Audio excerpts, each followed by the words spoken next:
Hi guys, so I'm back, and clearly I'm back with another video on law school. So in the previous video I talked about the differences between starting your first year of law school in the spring versus the fall. I also talked about registering for the LSAT, the law school admissions test. I talked about deadlines that were coming up, things to consider. I also talked about using your GRE scores. Talked about a bunch of good stuff, and so you definitely probably want to check that out. One thing that I forgot to talk to you guys about, and I did also talk to you guys about fee waivers that are available for applying to your colleges as well as taking the exam. And please note that there are multiple fee waivers that I'm talking about. I'm not just talking about one.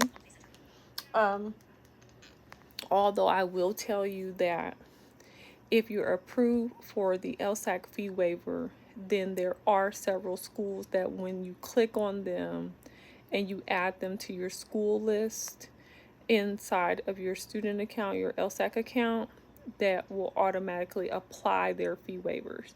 If they don't, then you need to contact the admissions office of the individual schools and they will give you an emailed fee waiver.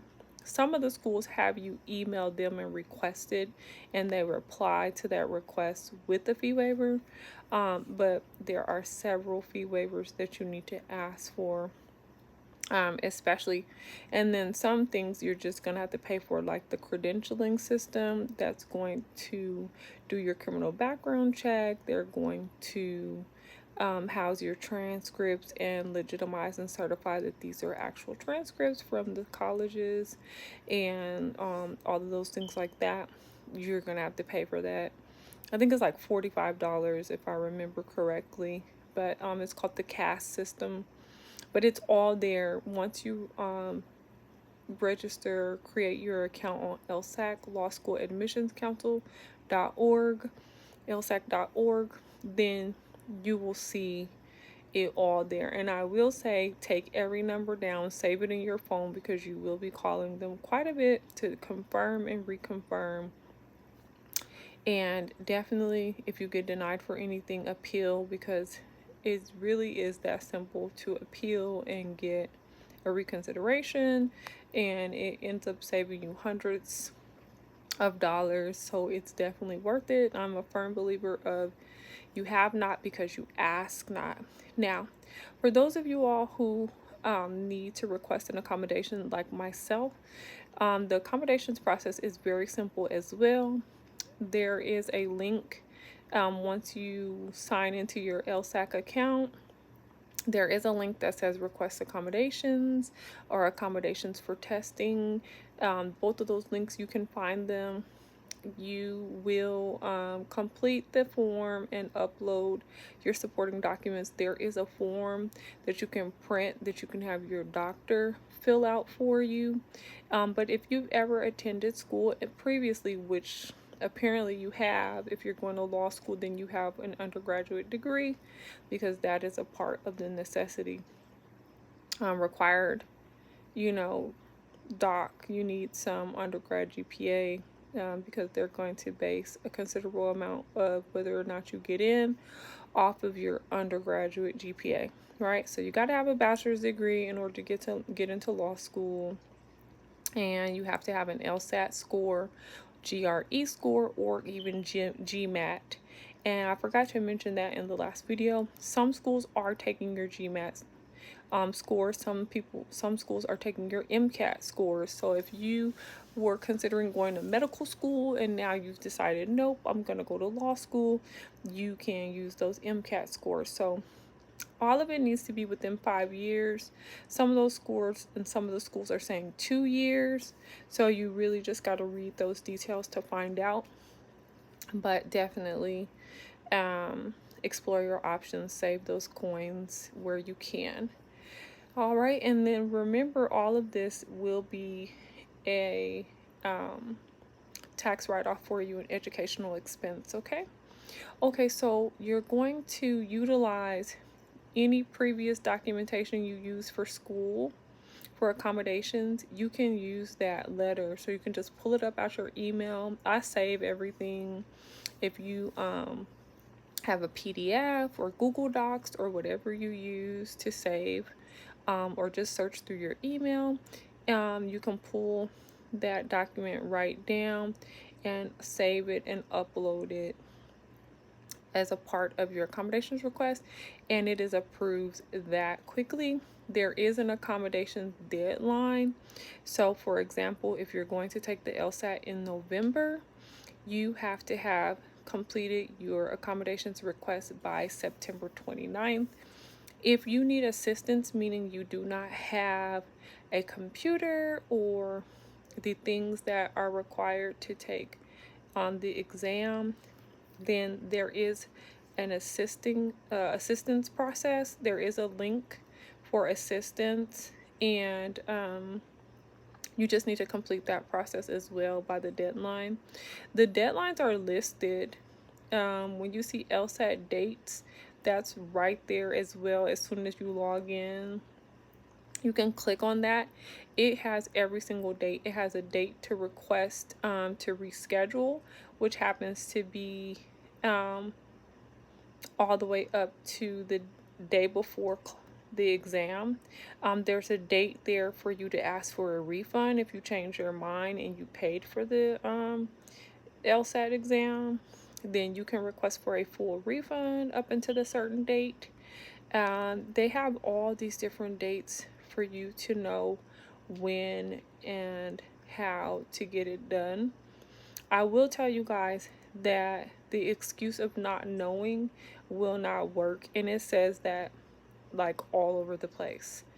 It says on there, like, if you fail to upload your photo, if you fail to bring your appropriate identification that is approved by LSAC, if you fail to complete the acknowledgement prior to the exam, like, it tells you all these different reasons why you will not be able to take the exam and why you will not be getting a refund.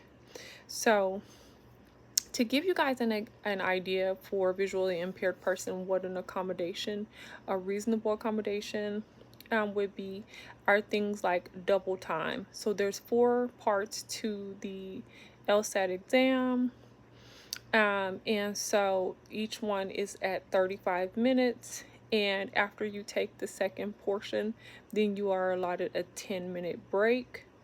Okay, so a reasonable accommodation would be double time, right? As well as a reader, because if there's at any time, if there's any portion of the exam that's not accessible, meaning like software cannot read it to you, or it's reading it to you in like pixel or coding, like JPG, or like this is XRZ, like just gibberish, right?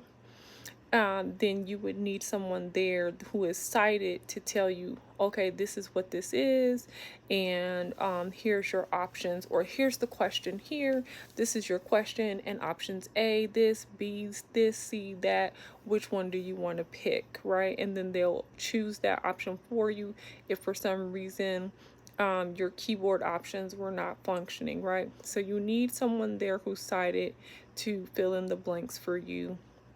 That's an accommodation. Double time is an accommodation, right? Because if you do run into those situations, that's taking away from your time to actually take the test. So 35 minutes might not work for you, but 70 minutes would, right? You can even get up to sometimes 2.5 times or 3 times, right? So if you needed an hour per section, we're talking about, what is that? 35 times 3 is 105 minutes. So we're talking about an hour and 45 minutes per section, right? So you might need that. It just depends. If you're paraplegic and you want to go to college, you want to go to law school, and you only have use of one finger, maybe, or you don't, you know what I'm saying? You may just be able to speak, and so then someone needs to, be able to select for you and then give you time, whatever it is.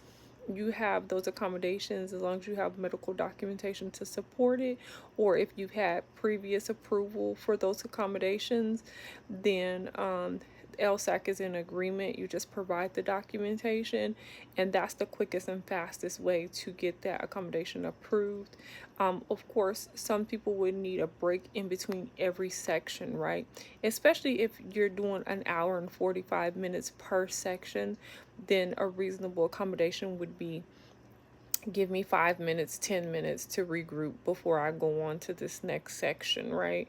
Who knows? I mean, if you're taking that long, you might need to ask them, can I do 2 sections today and 2 sections tomorrow, right? You may need to use the restroom depending on what your condition is, right? Just depending on how long it's, you've agreed, or how long it's taking you to do these exams. You may need to be able to have a certain amount of drinks. Like, the exam says that you cannot have any electronic devices. You can have an analog watch. In the room, it says that you can have a drink. The drink has to be like 20 ounces, no more than 20 ounces. It has to be in a certain kind of container. It says you can't have any snacks. It lists like you can have 5 sheets of paper only, 5 sheets of scratch paper, 1 pen, 1 pencil. So for you, depending on what your situation is, of visually impaired persons are not writing, right? Physically writing. So we may have an accommodation that we can use an iPad that does not have the internet. So that means that it would have to be put on airplane mode, and then we can use our note taking, that way, right? So there's just all kinds of accommodations that you can petition for, and they will approve it, and that's how you get, you gain authorization to do so.